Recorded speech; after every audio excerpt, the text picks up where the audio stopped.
not so.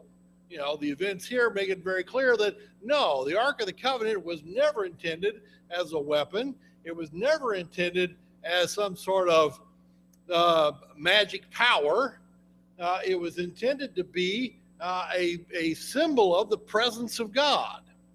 And these folks are misusing it, and they are punished as a result of misusing it. And so we find out what happens here in the next part.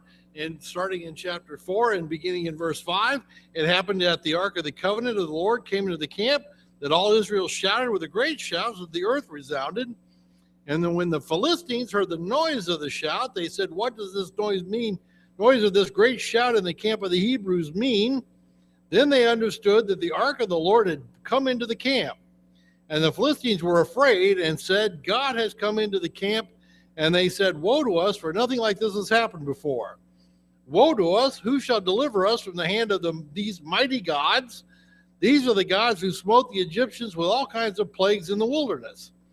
Take courage and be men, O Philistines, lest you become slaves to the Hebrews, as they have been slaves to you. Therefore be men and fight." So the Philistines fought, and Israel was defeated. Now again, pay attention to that. You hear that storyline out of some of the movies, out of some of the popular culture. If we've got the Ark of the Covenant, we're unbeatable. No, the Israelites were defeated. Every man fled to his tent, and the slaughter was very great. And there fell of Israel 30,000 foot soldiers. And the ark of God was taken. And the two sons of Eli, Hophni and Phinehas, died. We find a number of things happening here. The Philistines, of course, believed in many gods. They believed that each land or each people had their own particular set of gods. And your gods are powerful for you, and my gods are powerful for me. And so as long as you keep to your gods, and I'll keep to my gods. And no, this was in this case they were afraid. Their God might be more powerful.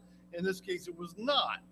They had certainly apparently heard of the Exodus, the events of the Exodus, and we will talk about that some more as we get into some of the subsequent chapters. But it is interesting to know that they are fully aware of the story of what had happened with God leading the children of Israel out of the land of Egypt. This, of course, would have happened centuries before, and yet that story, that information still persists with them. The Israelites, on the other hand, they're utterly defeated. They had lost 4,000 men in an earlier skirmish. Now they lose over 7 times that amount. Some 30,000 men fall. You get a lot of Bible scholars or skeptics, especially Bible skeptics, who look at these numbers and they go, "Oh, no, it can't be that many. The armies weren't that big in that time." Well, how do they know? They weren't there. First of all, they weren't there. And second of all, certainly the population was such that it would have supported this size of an army. And yes, in that time, when an army was routed, the losses would be severe, because once the battle formations were broken up and sort of men were on their own, the opportunity for slaughter, for massacre, was apparent, and that's what happened a lot of times. Now, a lot of these folks would get, there would just be a massacre as a result of the collapse of the battle lines.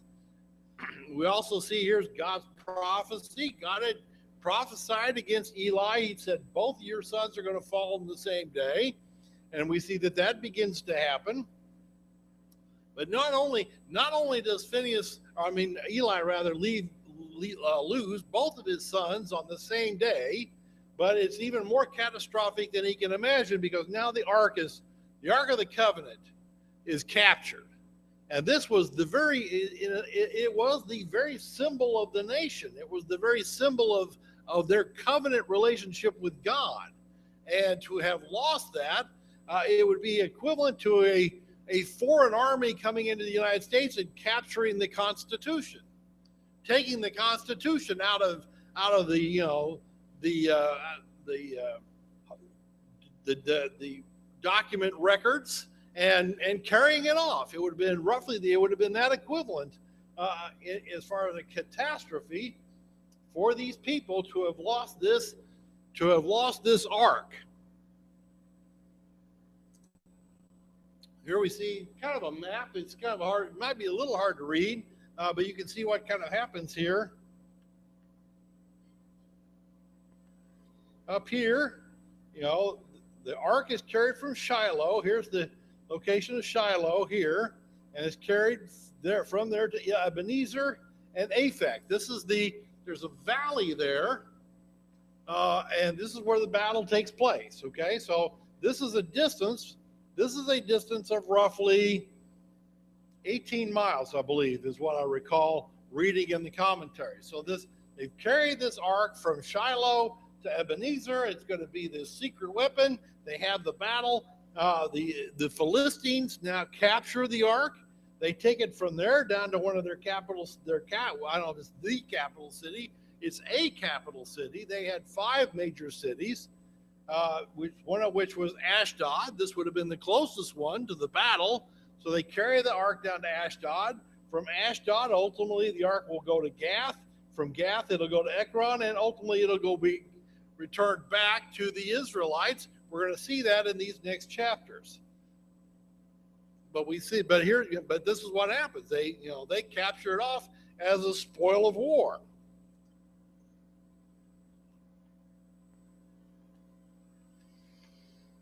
The news comes back to Eli, as we see here in verse 12. Now a man of Benjamin ran from the battle line and came to Shiloh the same day with his clothes torn and dust on his head. When he came, behold, Eli was sitting on his seat by the road, eagerly watching, because his heart was trembling for the ark of God. So the man came to tell it in the city, and all the city cried out. When Eli heard the noise of the outcry, he said, "What does the noise of the commotion mean?" Then the men came hurriedly and told Eli. Now Eli was 98 years old, and his eyes were set so that he could not see. And the man said to Eli, "I am the one who came from the battle line. Indeed, I have escaped from the battle line today." And he said, "How did things go, my son?" Then the one who brought the news answered and said, "Israel has fled before the Philistines, and there has also been a great slaughter among the people. And your 2 sons also, Hophni and Phinehas, are dead, and the ark of God has been taken." I mean, this is just about the worst news he could have delivered to Eli. Eli is maybe concerned about his son, but he's even more concerned about the ark. He's even more concerned. He knows this is, this is the very symbol of the nation. And they came about that when he mentioned the ark of God, that Eli fell off the seat backward beside the gate, and his neck was broken, and he died, for he was old and heavy. Thus he judged Israel 40 years. We understand, again, the passage of time that's taken place for all this to have happened. Eli, we knew that Eli, from earlier passages, that Eli's eyesight was growing dim.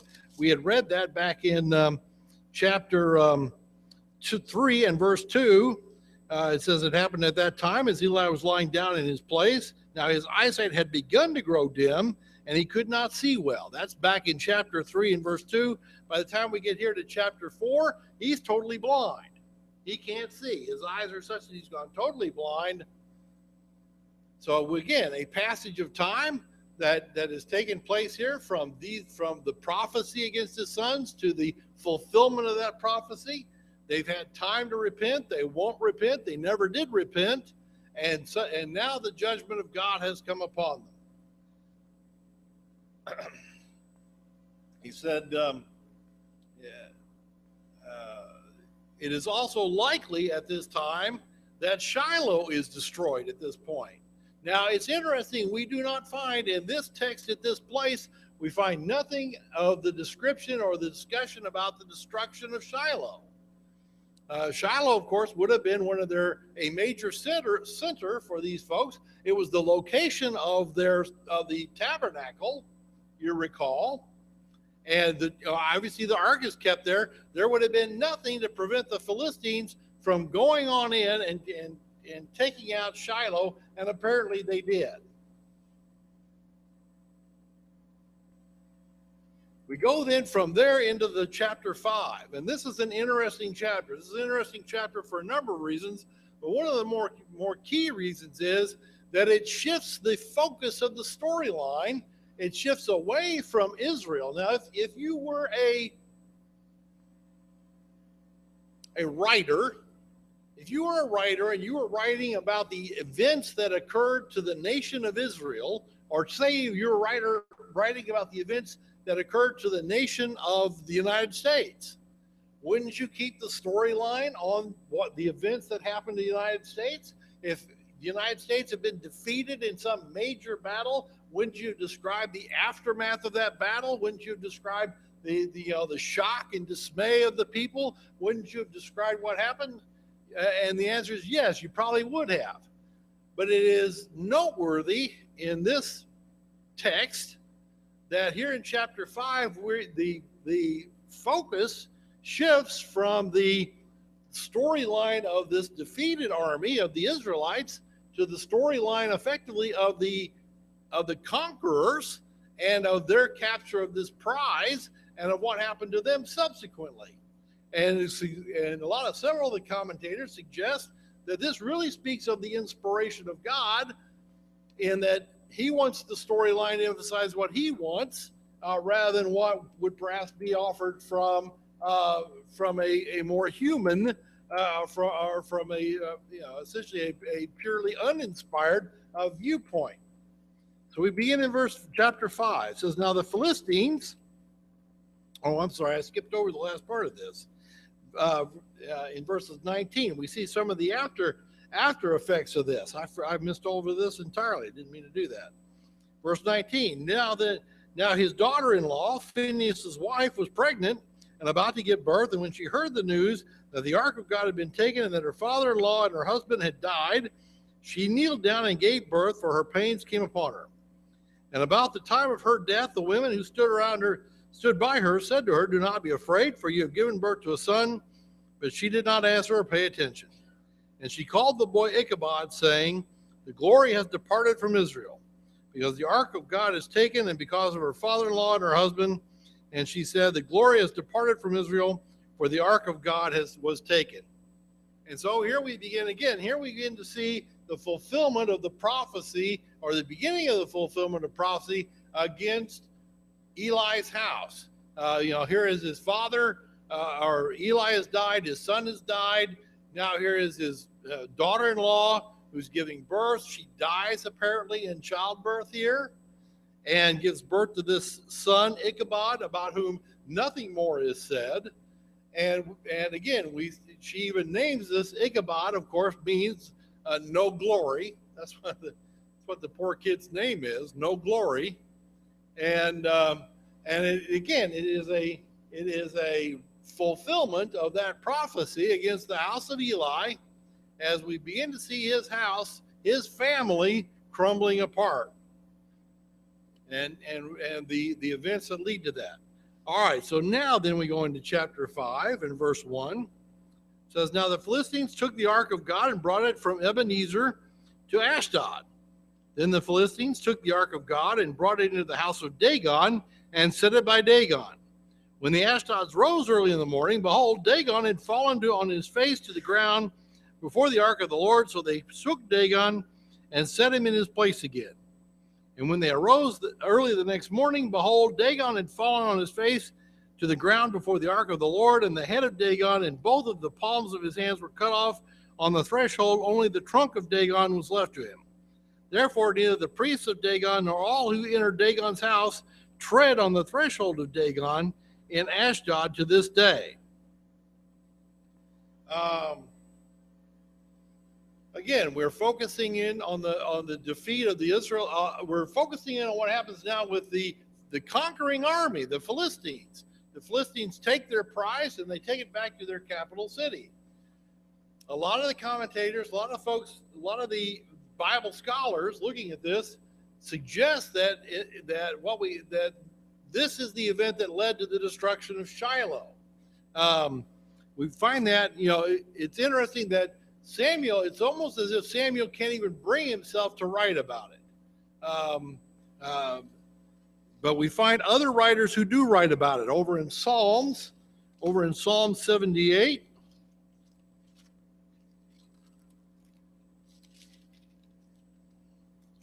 Psalm 78 and verse 60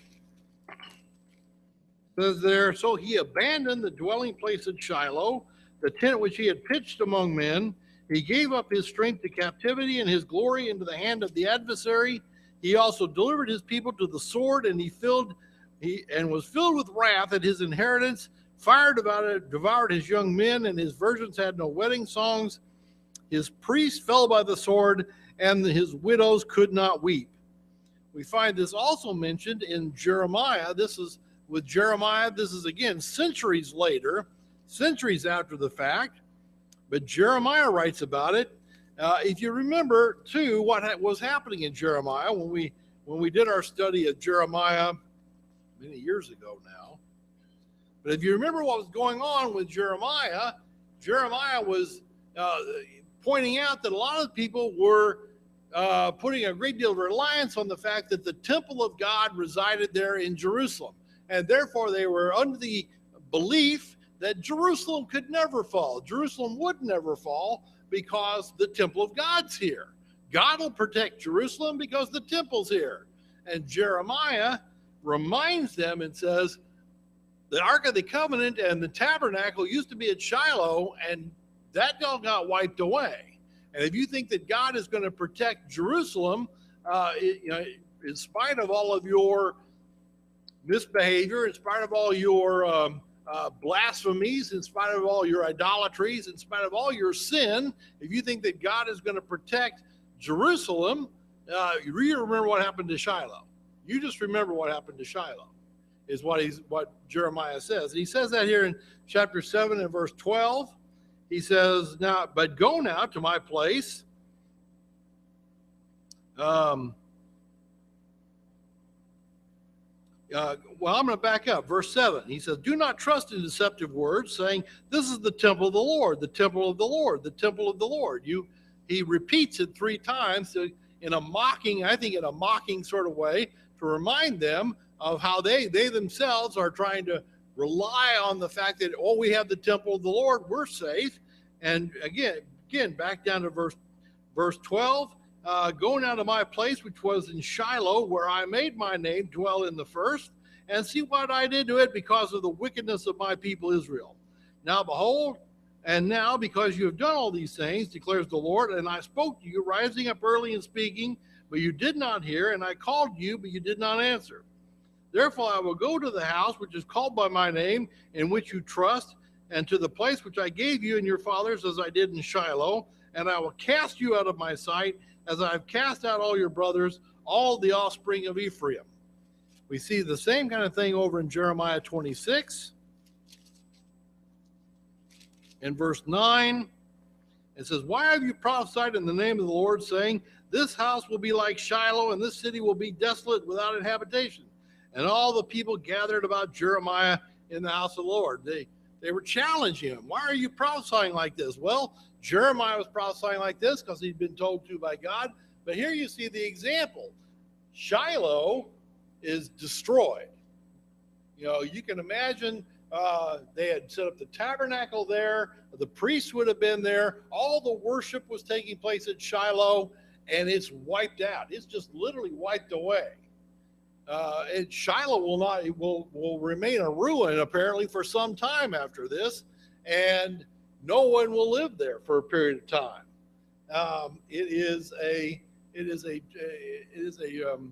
an amazing thing to realize that, Samuel, apparently this is so profound in what happened, so shocking that it's as if they can't bring themselves to even write about it. Not for centuries can they write about it,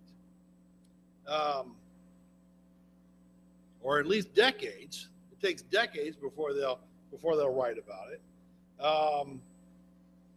So they bring this. So anyway, the storyline focuses on the Philistines. The Philistines take the ark. It's as a trophy of war, as a trophy of victory. They bring the ark into the presence of the temple of Dagon there in Ashdod, And um, and what happens? They get up the next morning. Apparently, they get up the next morning getting ready to have some grand celebration. Hey, look, we just beat up the Jews and the Hebrews. We've won the battle, and let's have a grand party with our god Dagon. And they go in, they find here's Dagon, the idol, has fallen down in front of the ark. Uh, well, all right, well, let's put that off for the day. That doesn't look good. So they set Dagon back up where he was. They come back in the next day. Dagon has fallen again, and this time the head and hands have broken off of this. And so they are so rattled. They apparently, well, the question of it says they don't tread on the threshold of Dagon. There's some question about what that means. Some have suggested it means they abandoned that temple, as sort of a bad omen. Others suggest that, well, they kind of step over the threshold in some sort of ceremonial way so as to not offend the god, which was, in fear that they may have done so before to do that. Who is Dagon? Well, who is Dagon? Well, here's kind of a graphic representation that's been found from certain ancient texts in the form of a kind of a man fish, half man and half fish. Dagon, as it says here, it was originally a Semitic deity. This was a Phoenician or Canaanite deity that the Philistines sort of adopted when they moved into the area. About 1200 BC, approximately. They have records of Dagon, though, dating back well before that. Dagon was very big among the Amorites and among the Assyrians. He was believed actually to be the father of Baal, and so was given that status as the father of the gods. Some have suggested that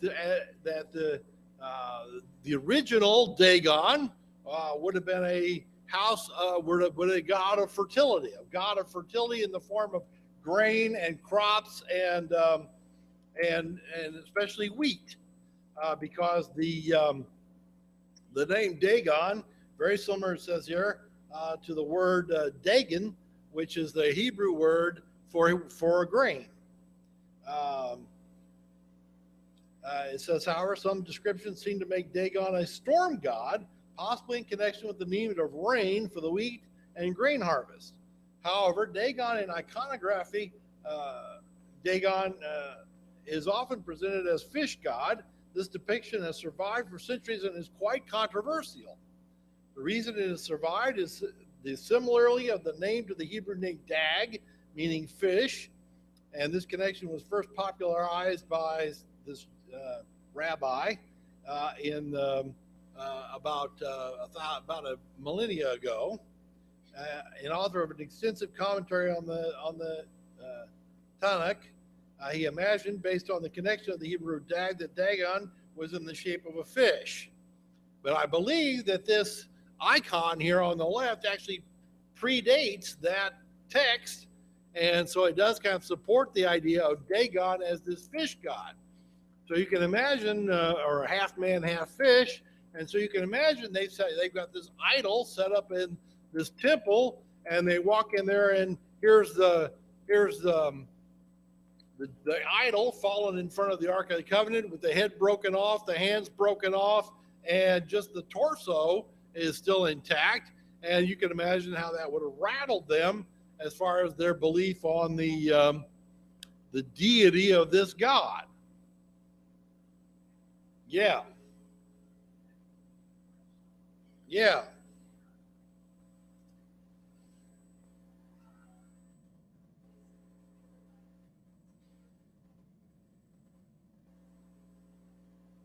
Yeah.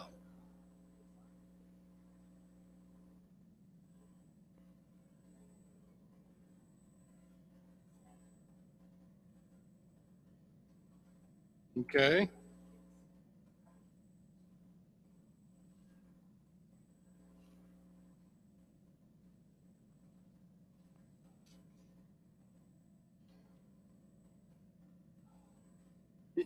Yeah.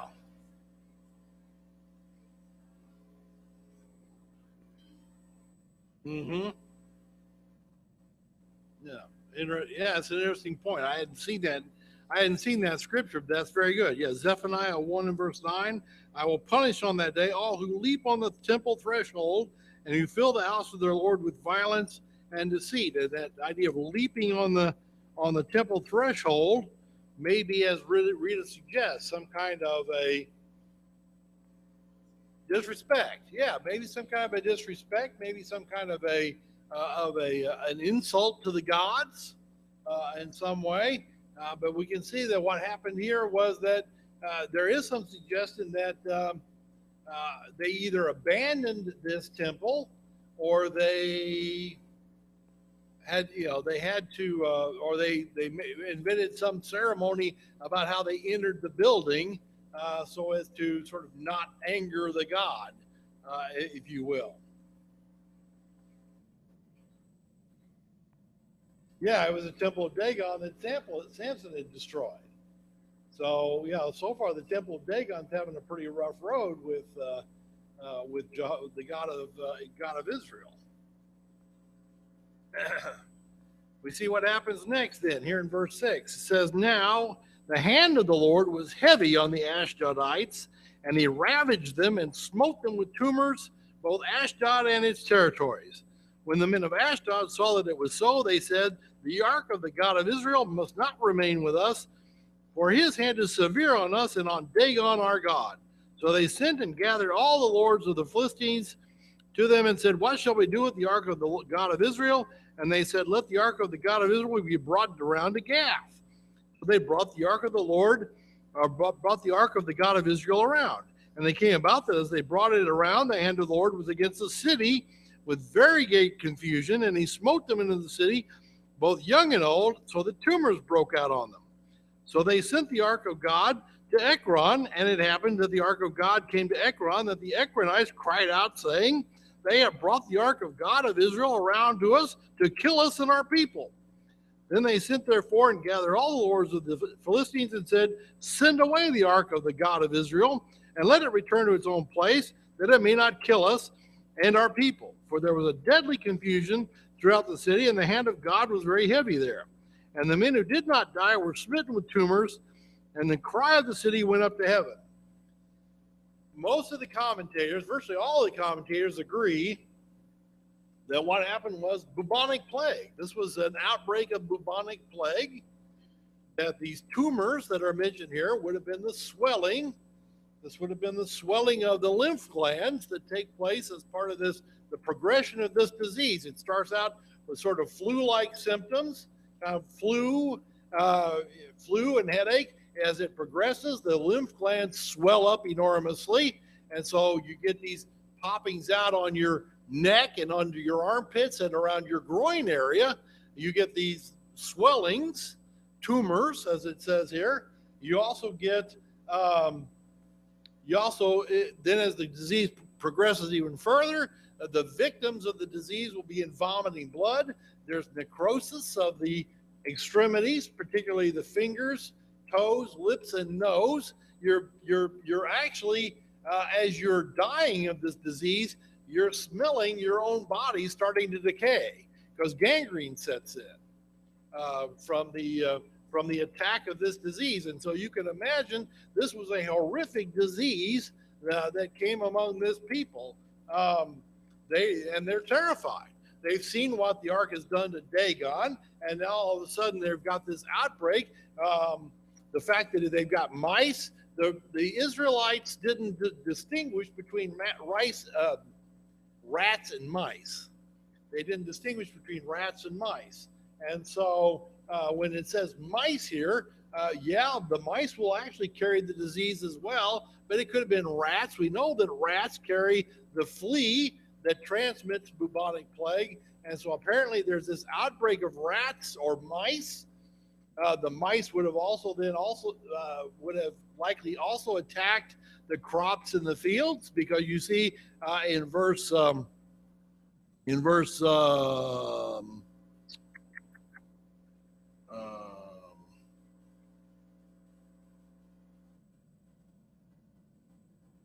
Maybe it's later. But anyway, we find out that it was damaging their crops as well. It was affecting both the men and the fields, it says. And so there is this outburst of these vermin, rats and mice carrying bubonic plague. The bubonic plague, and it becomes, now they've got the ark. The ark becomes this hot potato. Who wants to keep the ark? Not us, because everywhere it goes, it brings the bubonic plague with it. They take it, first it comes to Ashdod. You saw what happened in Ashdod with Dagon and with the folks there getting the plague. Well, let's get it out of here. They send it down to Gath. Once it gets down to Gath, here's another outburst of the bubonic plague. So the Gath says, we're not keeping it. It'll go on to Ekron. And Ekron, they basically see it coming and say, oh no, we don't want it. And yet it comes into Ekron anyway. And again, the plague breaks out. And in each place, in each city, God here is demonstrating to the Philistines his superior power. And notice what happens here in verse 12. The men who did not die were smitten with tumors, and the cry of the city went up to heaven. All right? So they're crying out for mercy. Some of the commentators, now this cry to heaven, what does that mean? Well, okay, got to cry to heaven. First of all, they're not crying to Dagon. You don't see him appealing to Dagon, going, oh, Dagon, heal us. No. Dagon's already shown that he doesn't have the power. He's already shown himself to be inferior to the God of the Hebrews. And so this cry to heaven, but again, the commentators kind of wonder, first of all, is that just sort of a general wailing, a general, plea for deliverance, directed to no particular deity at all, but just a general cry? Or were these Philistines, in fact, appealing to Jehovah? Were some of them actually appealing to Jehovah? And the answer is we don't know. The answer is we really don't know. But there is some thought here, or some idea that perhaps they are appealing to Jehovah, that they temporarily at least given up on Dagon, and they're going to appeal to Jehovah for deliverance. And so that, because basically it shows God's dominance even over the Philistines.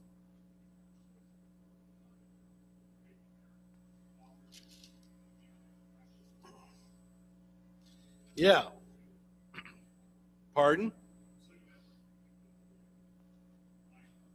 Yeah, because we find the mice here. Yeah, as the story progresses, we'll find that they have identified. They were smart enough to associate this wave of mice, rats, whatever, suddenly infesting the country, and this outbreak of the plague, this outbreak of disease.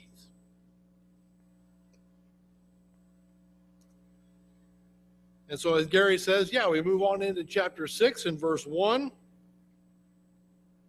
says, now the ark of the Lord had been in the country of the Philistines 7 months. So they've had 7 months of putting up with all this going on. Josephus says 4 months, but I think a lot of the commentators believe the Bible text is more accurate. It probably was 7 months, given the timing of the battle when the ark was captured and the events that we find when the ark is returned. It says, and the Philistines called for the priests and the diviners, saying, what shall we do with the ark of the Lord? Tell us how we shall send it to its place.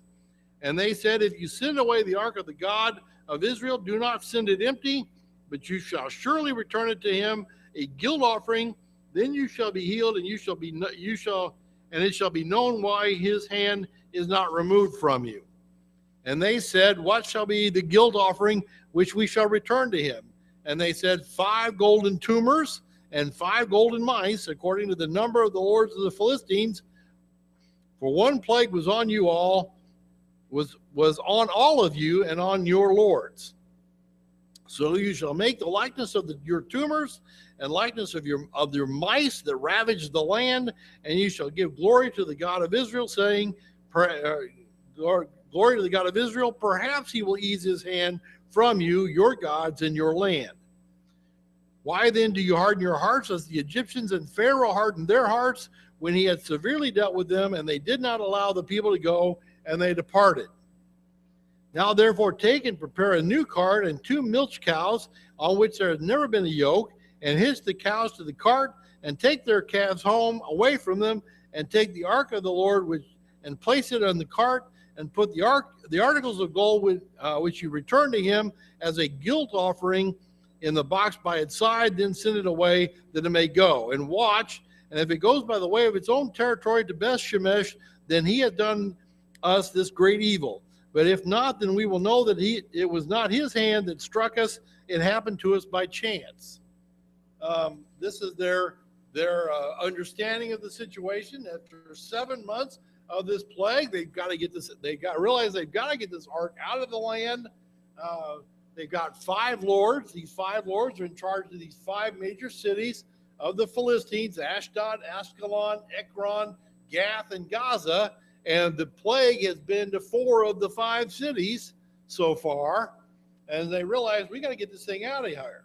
One of the commentators makes the point, saying ancient religious protocol mandated that the worshiper not approach his gods empty-handed.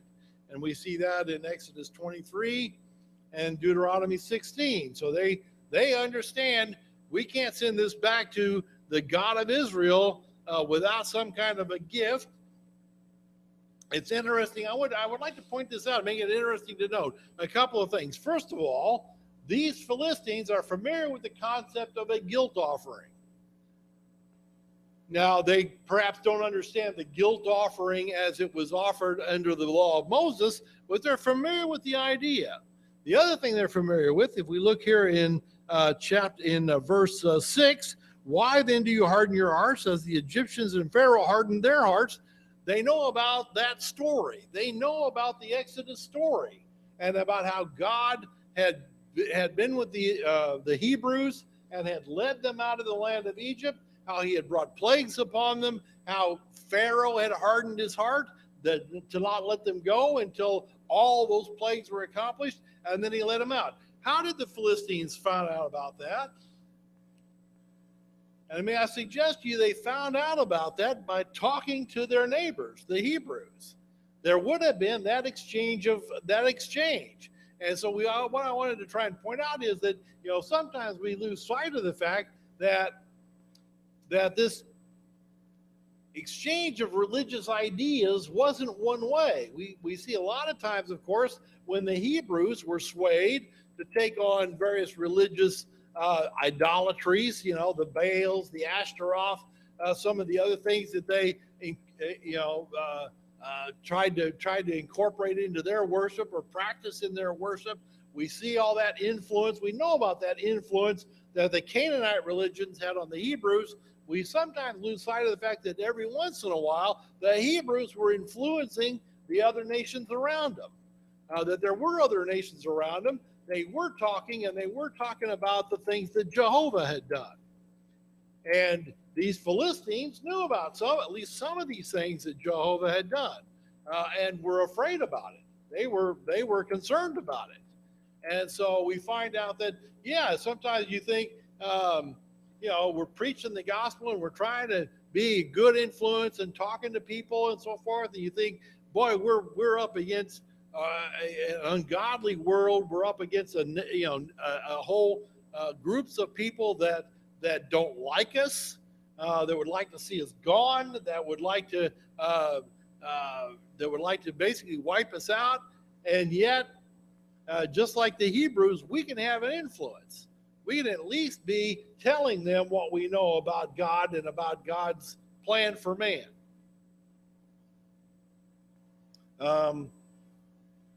You see the storyline, they come up with this idea. We're going to take these 2 milch cows. These are nursing cows. These are cows with calves that are nursing. And we're going to hook them up to a cart. They've never pulled a cart before, but we're going to hook them up to a cart and see what happens. And put the ark on the cart. We'll put the ark on the cart and we'll see what happens. Now, these nursing cows with these calves are not going to naturally wander off from their calves. they're going to want to stay close to their calves. That's sort of animal nature here. That the mother doesn't wander off far from the nursing young animal. Ekron, where it's located, is about 10 miles from the nearest Hebrew city, which was Beth Shemesh.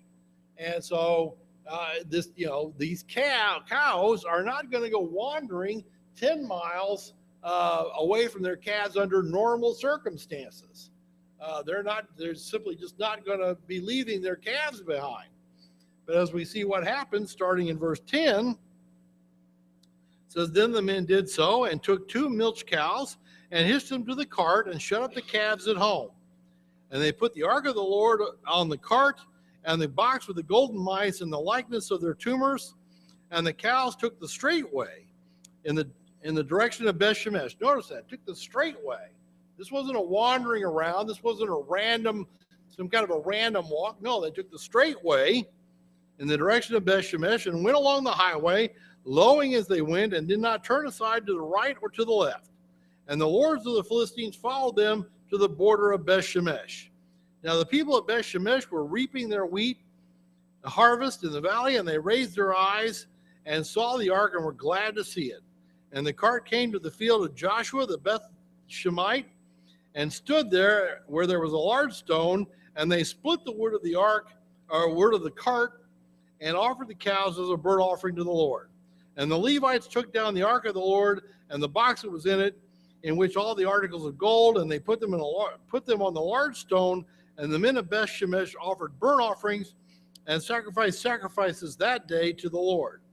And when the 5 lords of the Philistines saw it, they returned to Ekron that day. So this would have taken place approximately in June. The wheat harvest in this part of the world takes place around June. So this supports that 7-month time frame from the end of the battle, when the battle would have taken place. They're around Ebenezer, and now it's June, and they've returned the cart. Since Beth Shemesh was a city of the Levites, if we look over at Joshua, the 21st chapter, Joshua 21 and verse 16 says, as he gives a list of the cities of the Levites, verse 16, and Ain and its pasture lands, and Juttah and its pasture lands, and Beth Shemesh with its pasture lands, mine cities from these 2 tribes. And so here was Beth Shemesh given to be a city of the Levites. So the fact that there are Levites there is no surprise. And they naturally take charge of the ark immediately and begin to care for it. Bible critics who read this, the Bible critics try to spin this event, this return of the ark and these sacrifices there at Beth Shemesh. They try to spin it as being contrary to the law. They'll look over at Deuteronomy 12, for example. They look over at Deuteronomy 12 and verse 10, and they'll say, then it says there, when you cross the Jordan and live in the land which the Lord your God is giving you to inherit, and he gives you rest from all your enemies around you so that you live in security, then it shall come about that the place in which the Lord your God shall choose for his name to dwell, there you shall bring all that I command you, your burnt offerings and your sacrifices, your tithes, and the contribution of your hand, and all your choice votive offerings, which you will vow to the Lord. And you shall rejoice before the Lord your God, you and your sons and your daughters, your male and female servants, and the Levite who is within your gates, since he has no portion or inheritance with you. Be careful that you do not offer your burnt offerings in every cultic place you see, but in the place which the Lord chooses is one of your tribes. There you shall offer your burnt offerings, and there you shall do as I command you. And so some of the, again, Bible critics have tried to spin this and saying, oh, they really weren't authorized to give a sacrifice there at Beth Shemesh. It's kind of a nonsensical argument, because now that's the location of the Ark of the Covenant, and the Ark of the Covenant was sort of the display of the presence of God. You can understand the celebration of these people. You can understand their joy at the return of the ark. Again, this is the symbol. Not it is both a religious and a national symbol to them. Again, of their covenant relationship with God. Their city of worship, which was Shiloh, has been utterly destroyed, and the ark is gone, and you can imagine the shock and dismay that has created among them. And now the ark is back, and you can imagine how relieved they are to have it back. All right, I'm going to stop there. We're out of time. We'll continue on with chapter 6 next week and go on into the rest of the book as far as we can get that time. Thank you for your attention and comment.